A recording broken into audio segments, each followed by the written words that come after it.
দালালের কথা মতো কাজ না পাওয়ায় সৌদিতে পলাশ মিয়া নামে এক বাংলাদেশি যুবক আত্মহত্যা করেছেন। বৃহস্পতিবার রাতের কোনো এক সময় গলায় ফাঁস লাগিয়ে আত্মহত্যা করেন পলাশ।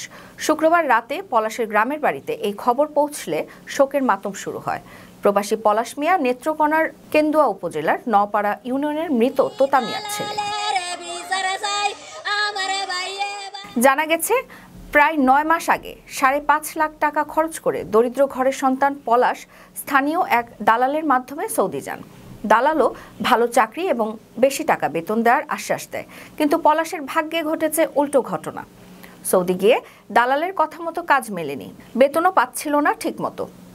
এমনকি বৈধ কাগজপত্র করে দেওয়ার আশ্বাস দিয়েও তা করে দেয়নি দালাল। পরিবারের অভিযোগ, পলাশ টাকার অভাবে না খেয়ে রোগে শোকে ভুগে আত্মহত্যা করেছে।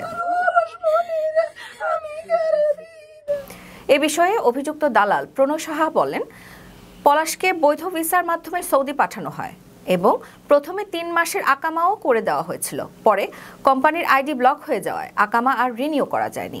পলাশের আত্মহত্যার জন্য তিনি দায়ী নন। পরিবার চায় পলাশের লাশটা যেন অন্তত দেশে আনার ব্যবস্থা করা হয়। একই সঙ্গে অভিযুক্ত দালালের বিচার দাবিও করছেন স্বজনেরা। রেমিটেন্স যোদ্ধাদের ঢাকায় বিশেষ ছাড়ে রেডি ফ্ল্যাট দিচ্ছে শতভাগ বিশ্বস্ত ও নির্ভরযোগ্য প্রতিষ্ঠান প্রবাসীর সিটি।